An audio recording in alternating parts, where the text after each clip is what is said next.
Jadi penilaian khas dari ayam pelung itu harus ada ciri khas suara ayam pelung.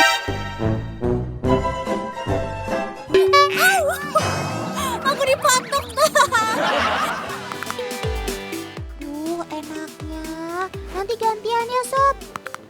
Tuh lihat, banyak banget kan sarangnya. Nah, untuk memanen madu ini, terlebih dulu harus diusir lebah dari sarangnya menggunakan asap.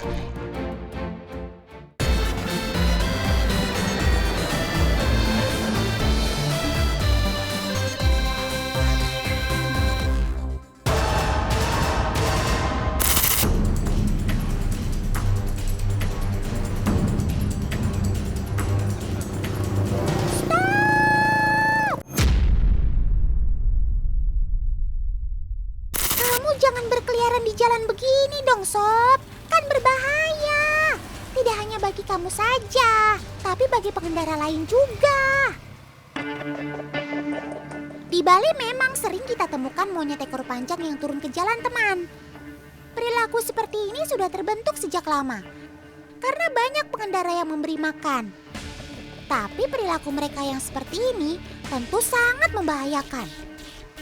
Sudah banyak monyet ekor panjang yang celaka atau cacat karena tertabrak kendaraan. Salah satu yang menjadi korban adalah sobat Totan ini, teman. Ia harus rela kehilangan tangan kirinya akibat tabrak lari.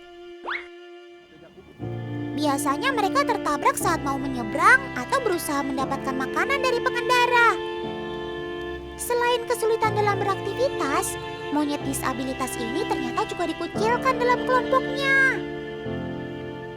Ia lebih banyak melakukan semua kegiatannya sendiri, bahkan ketika mencari makan. Tetap semangat menjalani hidup ya, Sob. Semoga kejadian seperti ini tidak terus terulang.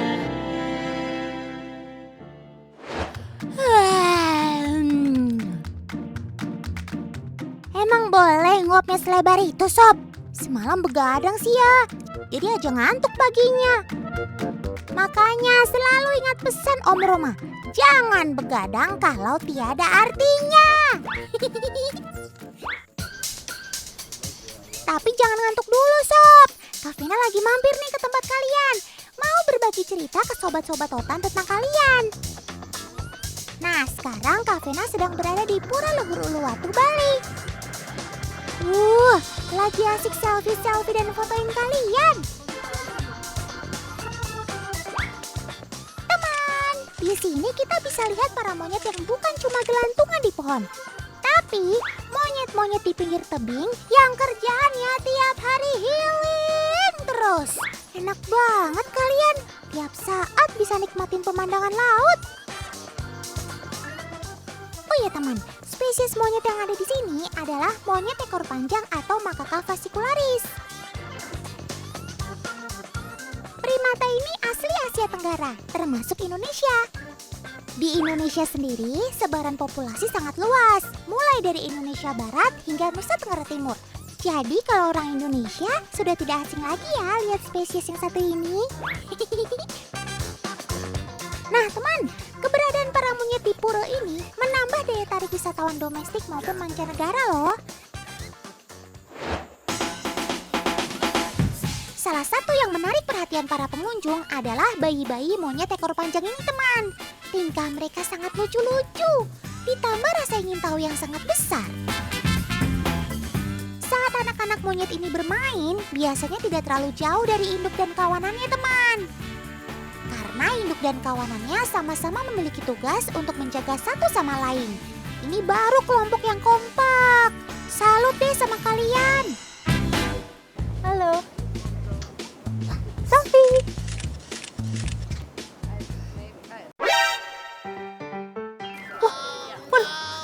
Tan, ya kacamata Kak Vena diambil. Aduh gimana ya? Belinya kemana ya? Aduh, beli. Itu tolongin kacamatanya diambil. Aduh, mana ya? Tenang Kak Vena, barangnya pasti balik kok. Tapi ada caranya. Caranya menggunakan jurus barter. Iya barter, tukar menukar barang. Begitu udah ngelihat buah, ya pasti yang dipilih buah. Kan kacamatanya Kak Vena langsung dihempaskan. Teman, monyet ekor panjang termasuk hewan oportunis teman. Mereka akan memanfaatkan kesempatan untuk keuntungan mereka. Nah, biasanya kalau monyet-monyet yang aktif gitu itu biasanya kita bisa lihat dari karakternya seperti apa sih, dari Bing? gini karakter ya, dari forum mukanya dia agak lonjong seperti ini ya, dia mukanya itu lonjong, agak hitam dia, itulah agak agresif. Kita jalan lagi ya, Bli ya. Wah, nih harus Kak Vena amanin dulu nih. Aduh. Nah, kalau kalian mengalami kejadian serupa ketika berwisata, tetap tenang jika barang bawaan diambil monyet. Jangan langsung dikejar dan berusaha merebutnya kembali. Otan pastikan itu tidak akan berhasil. Lebih baik panggil pemandu untuk minta tolong. Oh iya teman, biasanya monyet ekor panjang hidup di hutan dekat sungai atau di sepanjang garis pantai. Saat air laut surut, mereka beserta kawanannya turun ke pantai untuk mencari kerang atau kepiting. Dengan menggunakan kedua tangannya, sobat otan ini menggali batu dan pasir untuk mencari hewan laut yang bisa dimakan. Nggak heran kalau monyet jenis ini juga disebut sebagai crabs eating macaque atau monyet pemakan kepiting. Monyet ekor panjang di habitat aslinya memang merupakan hewan oportunistik omnivor alias pemakan segala jenis makanan.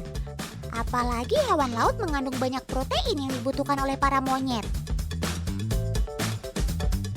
Oh iya, aktivitas mereka di pantai tidak selalu berurusan dengan perut teman. Banyak dari mereka yang ke pantai hanya untuk sekedar main air. Seru banget sih kalian mainnya. Otan ikut gabung ah.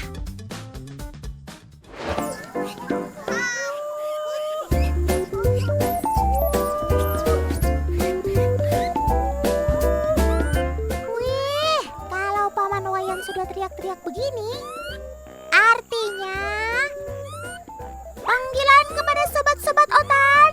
Ayo kumpul-kumpul. Ini waktunya isi perut. Come on, come on. Wih, mereka udah mulai berdatangan satu persatu, teman. Hebatnya mereka di sini ngambilnya rapi tanpa rebutan. Nah, gitu dong. Itu namanya bestiotan sesungguhnya. Nah, ini nih makanan kesukaan mereka itu jagung salah satunya. Nah, mereka tuh kalau misalnya makan jagung tuh lahap banget digrogotin satu-satu. Iya, seperti Otan bilang, kalau monyet identik makan pisang. Nah, di sini makanan pokoknya jagung. Menurut penelitian, sobat Otan ini nggak boleh terlalu banyak makan pisang. Kandungan gula pada pisang terlalu tinggi.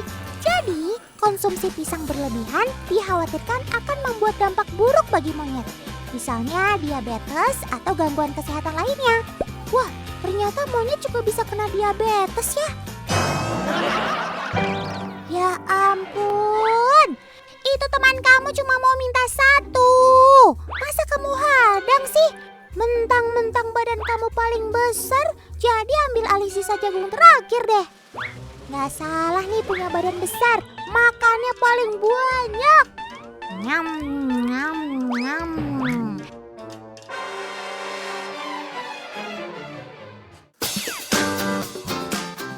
Cihuy! Lagi ada yang asik berenang nih. Kalian sangat spesial di sini, sampai dibuatkan kolam buatan loh. Monyet rutin berendam, apalagi saat cuaca terik. Gak heran mereka suka berenang, karena di alam mereka sering main di sungai juga.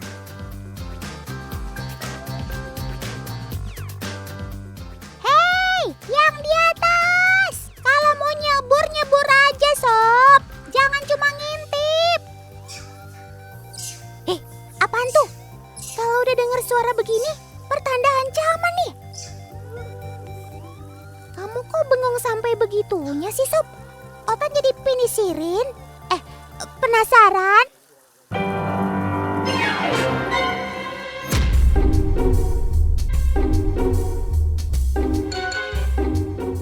Ya ampun, ternyata kalian pada nggak berani masuk kolam karena ada si Bungil, buaya mungil.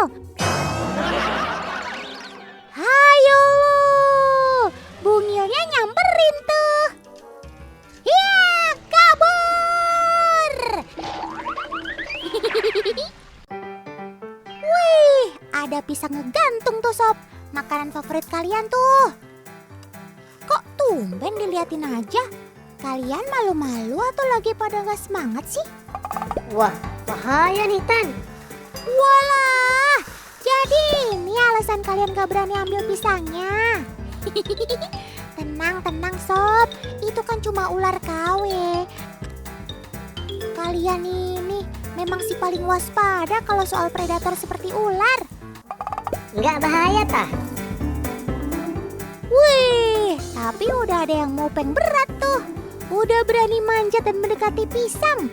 Tapi kok jadi gelendotan di batang pohon doang sih?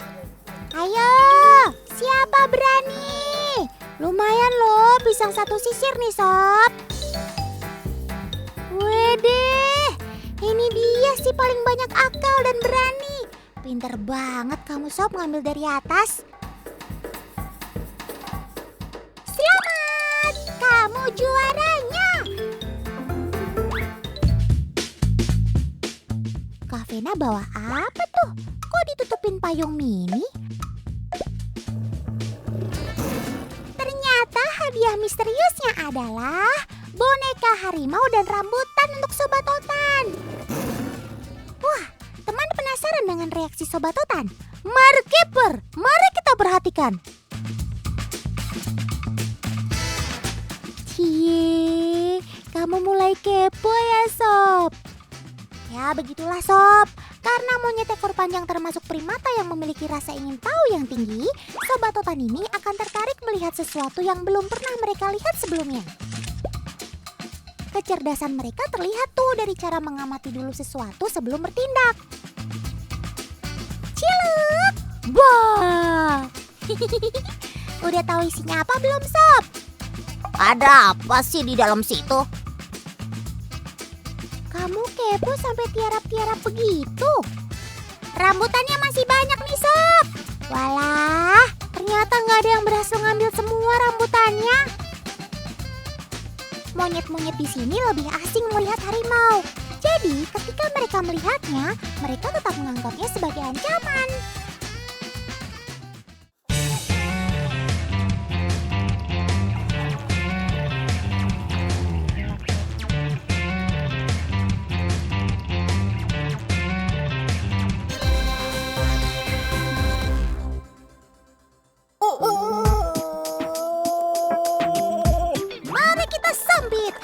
Sambut penyanyi legendaris yang sudah tidak asing lagi. Beri tepuk tangan dan sorakan yang meriah. Eits, bukan Kak Vena ya penyanyinya, tapi itu loh Sobat Otan yang punya suara bagus. Sobat Otan ini si ayam pelung punya suara yang khas saat berkokok. Kalau didengerin merdu banget deh, udah kayak penyanyi profesional.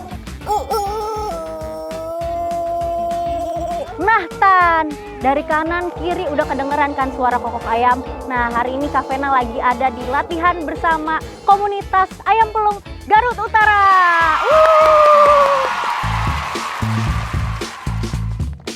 Wah, pantas saja. Ternyata ini lagi latber alias latihan bersama ya. Pasti kalau gitu Otan datang. Sekalian mau dengerin suara indah kalian.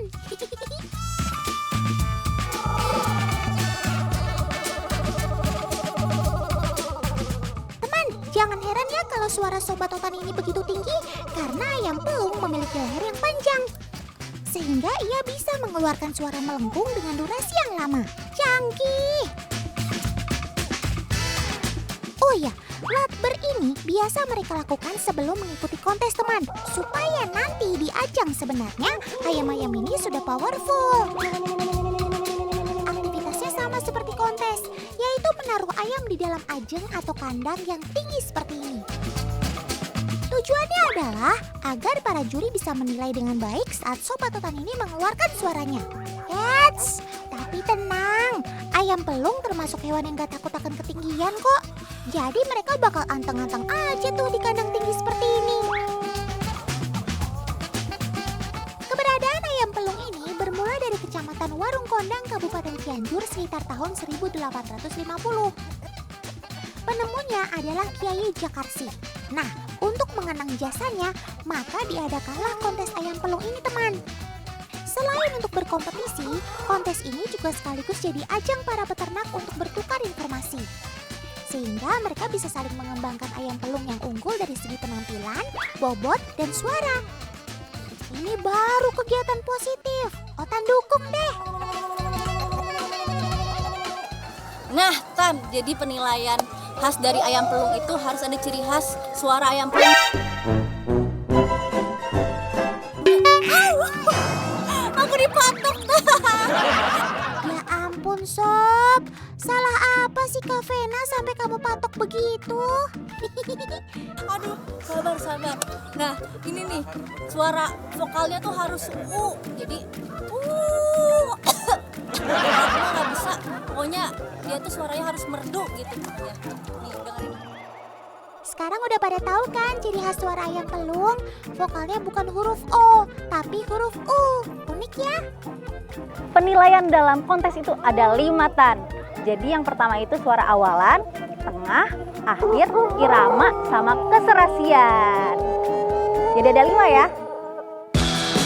Kalau dihitung dari durasi, rata-rata ayam pelung dapat berkokok selama 10 hingga 15 detik. Tapi pernah juga ada rekor suara terpanjang, yaitu sekitar 28 detik. Tapi biasanya semakin panjang, semakin pelan juga suaranya. Balik lagi, semua tergantung dari kondisi fisik dan mental si ayam, karena bisa sangat berpengaruh terhadap kualitas suara mereka. Ayo semua, kasih suara terbaik kalian. Para juri sudah mulai menilai nih.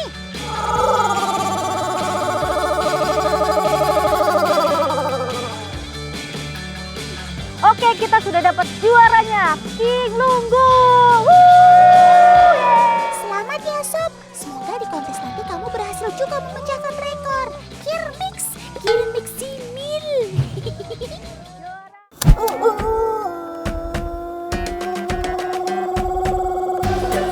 Nama ayam pelung sendiri berasal dari bahasa Sunda, mawelung atau melung yang artinya melengkung. Nih, lihat aja posisi leher ayam saat berkokok. Saat mengakhiri suara, posisi lehernya juga ikut melengkung ke bawah. Jadi jangan heran ya, selain jadi ayam pedaging dan petelur, ayam pelung juga dikenal sebagai ayam penyanyi. Wah, kalau gitu Otan nobatkan kamu sebagai diva di dunia perayaman ya Sob.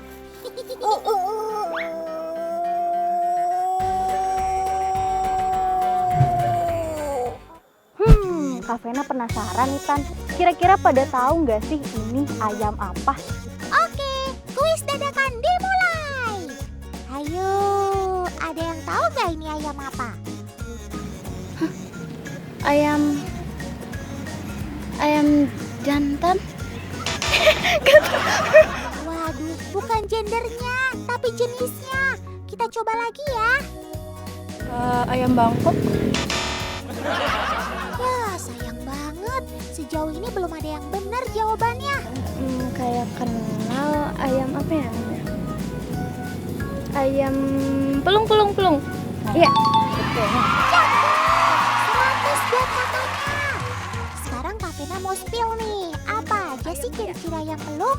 Jadi ciri-ciri ayam pelung itu jenggernya tunggal, terus lehernya juga panjang, dan badannya lebih besar daripada ayam-ayam yang lainnya. Normalnya ayam pelung jantan memiliki bobot 4 hingga 5 kg. Tapi ada juga yang memiliki berat hingga 8 kg. Tapi kalau sudah berat gini, biasanya dikategorikan untuk kontes penilaian bobot. Oh iya, bahkan saat masih anakan pun sudah terlihat tuh postur tubuhnya. Anakan ayam pelung sudah jauh lebih besar.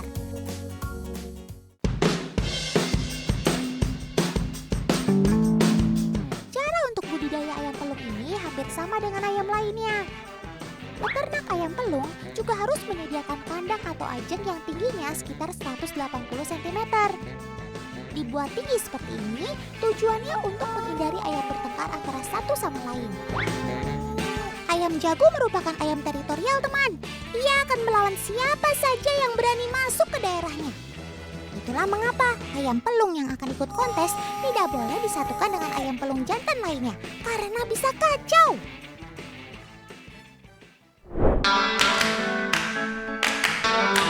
Itu adonan apa, Kak Vena? adonan pisang goreng, tahu goreng, atau bakwan? Eits, ini bukan buat adonan bakwan, Tan. Ini tuh buat pakan ayam pelung. Waduh, kalian tahu aja deh kalau udah waktunya makan, kepala kalian langsung pada keluar tuh dari kandang. Nafsu makan yang baik menandakan kalau ayam-ayam ini sehat, gak stres, dan nyaman, teman. Hei, pelan-pelan Pak Supir. Tuh kan jadi belepotan.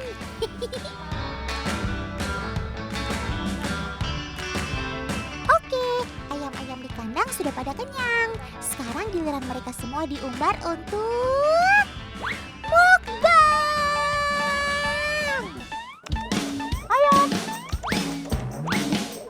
Ayo, semuanya pada kumpul di tengah. Kak Vena udah siapin pakan tambahan untuk kalian. Pakan kali ini terbuat dari bahan yang spesial loh. Selain dedak, pakan ini dicampur dengan kedua tanaman ini, yaitu daun pepaya dan eceng gondok. Kedua daun ini dipercaya bisa membuat pencernaan sobat totan ini lebih sehat. Selain itu, daun-daunan juga bisa mempercepat pertumbuhan serta memenuhi kebutuhan nutrisi ayam-ayam ini.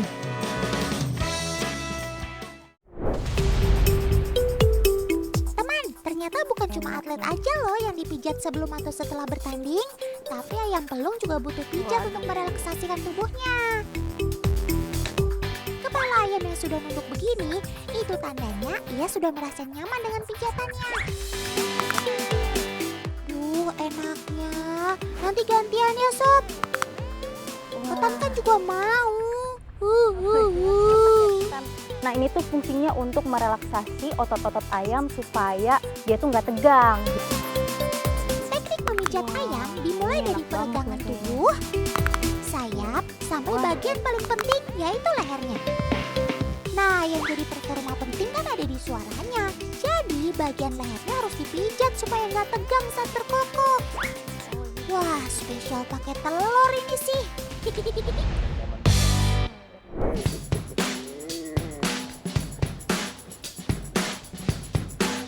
Aduh, nikmatnya. Iri, bilang bos. Widih, lagi santai kayak di pantai nih. Gimana nggak iri? Lihat aja tuh, sobat totan nyaman banget kayak lagi di spa. Perawatan ini disebut ngeluhang. Pas banget, hidup lagi capek-capeknya, berendam air hangat jadi cara yang jitu. Nikmatnya. Gimana nggak nyaman? Rendemannya aja pakai rempah-rempah. Pasti rileks banget badannya, Tan. Selain merilekskan tubuh, perawatan ini juga bisa membersihkan kutu yang menempel pada bulu dan jamur pada jengger ayam. Selain perawatan, ayam pelung juga harus diberi suplemen sebelum kontes. Ayo, makan dulu sob suplemennya, biar tubuh kamu fit dan stamina-nya makin kuat. Siapa tahu kamu bisa jadi juara saat kontes berikutnya. Cakep!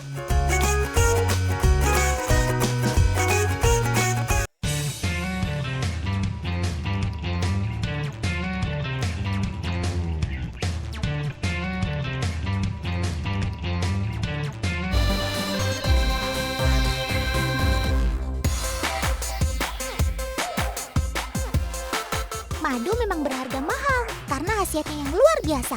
Dan si lebah butuh waktu yang lama untuk membuat madu yang jumlahnya terbatas.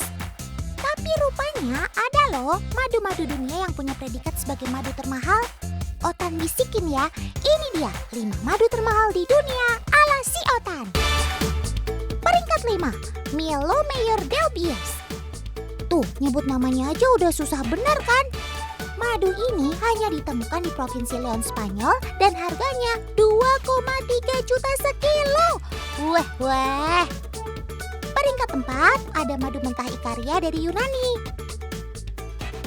Madu ini mahal karena kelangkaannya yang berasal dari Pulau Ikaria dan memiliki rasa unik ala pohon pinus serta tumbuhan lain khas pulau tersebut. Harganya bisa 3,3 juta per botol.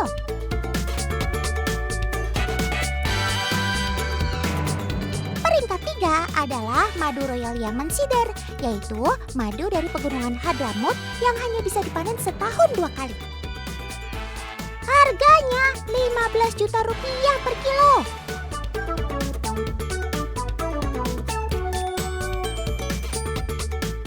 Peringkat 2-nya ada madu manuka dari Selandia Baru. Bayangkan saja, harganya bisa mencapai 27 juta setoples. Alasannya karena madu ini hanya bisa diproduksi 10.000 toples saja dengan segudang khasiat kesehatannya. Yang terakhir, ini dia, madu Alfish. Madu ini berasal dari Gua Lembah Sarikaya di Turki. Guanya saja ada di kedalaman 1.800 meter di bawah tanah. Dan di sekitar wilayah itu, tanaman yang tumbuh adalah tanaman obat. Jadi bisa dibilang, madu ini adalah madu obat yang mengandung saripati herbal dengan kombinasi khasiat. Makanya, harganya bisa mencapai 100 juta sekilo. Wah, luar biasa kalian sob. Sekarang ikut Totan panen madu asli Indonesia yuk. Tapi medannya jelas gak kalah sulit.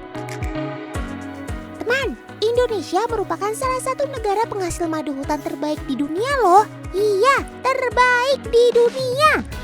Hal ini dikarenakan kayanya keberagaman flora di hutan Indonesia yang menjadi makanan utama si lebah ini. Begitupun di tanah Rencong Aceh ini teman. Udah pada tahu dong, madu yang kita panen ini dihasilkan oleh siapa? Yap, 100 buat kalian teman.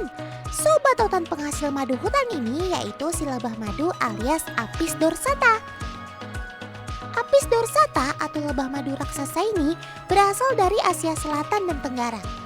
Biasanya mereka membuat sarang di tempat terbuka, di atas dahan ataupun di tebing, jauh dari permukaan tanah.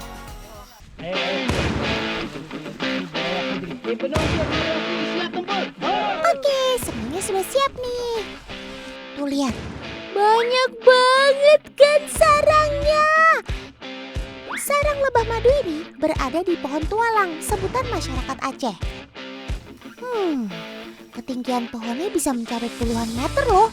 Bahkan ada yang lebih dari 70 meter tuh. Oh ya teman, sifat lebah Apis dorsata ini cukup agresif dan juga sengatan mereka cukup berbahaya tuh. Jadi nggak ada salahnya ya menjaga segala kemungkinan terburuk. Eits, tapi kita tunggu dulu Paman Pawang naik ke pohon. Nah, untuk memanen madu ini, terlebih dulu harus diusir lebah dari sarangnya menggunakan asap. Setelah lebahnya sudah tidak menempel di sarang, saatnya dipanen tuh. Ketika memanen pun, sarang lebah yang menggelantung di pohon tidak dipangkas habis ya. Sarang yang diambil hanya kepala madunya saja, disisakan sedikit agar lebah tidak pergi dari pohon ini. Sehingga ada kemungkinan lebah akan membuat sarang baru tuh. Oh iya teman, dalam satu koloni atau satu sarang lebah ini biasanya menghasilkan 10-15 kg madu loh. Bahkan tak jarang ada yang menghasilkan sampai 20-an kilogram. Nah, madu yang sudah dipanen dari atas pohon lalu diturunkan menggunakan tali agar bisa langsung diproses di bawah oleh paman yang lain. Sedangkan Paman Pawang melanjutkan panen sarang lainnya. Saking banyaknya sarang di pohon tualang ini, Paman bisa panen madunya sampai tengah malam tuh.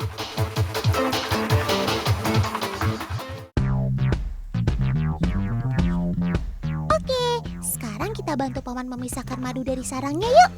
Paman biasanya memerah sarang yang berisi madu dengan tangan tuh. Namun pastinya menggunakan sarung tangan dan dalam keadaan bersih ya. Wih, tuh lihat teman. Dalam sekali perasan, banyak ya madu yang keluar dari sarangnya. Oh ya teman, madu perlu disaring lagi ya, karena masih tercampur dengan lebah yang masih ikut menempel. Madu hutan ini merupakan cairan nektar yang dihasilkan lebah dari berbagai sumber sari bunga. Madu tersusun Disusun atas 17% air, 82% karbohidrat, dan setengah persen yang terdiri dari protein, asam amino, vitamin, dan mineral. Wih, kebayang dong manfaatnya untuk kesehatan jika kalian mengonsumsi madu, teman. Dijamin sehat deh kalian. Pantes aja sob, untuk mendapatkan madu yang kalian hasilkan bukan perkara mudah ya, butuh usaha ekstra. Kebayang dong usaha kakak-kakak tim liputan untuk ikut panen madu ini sulitnya seperti apa?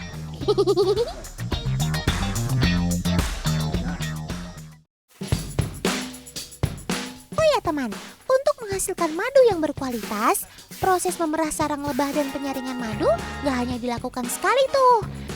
Biasanya setelah proses panen, madu dibawa ke tempat penjualan, kemudian dilakukan perah sarang lebah lagi. Lalu disaring lagi tuh. Nah, terakhir tinggal dimasukkan ke botol dan siap untuk dipasarkan deh.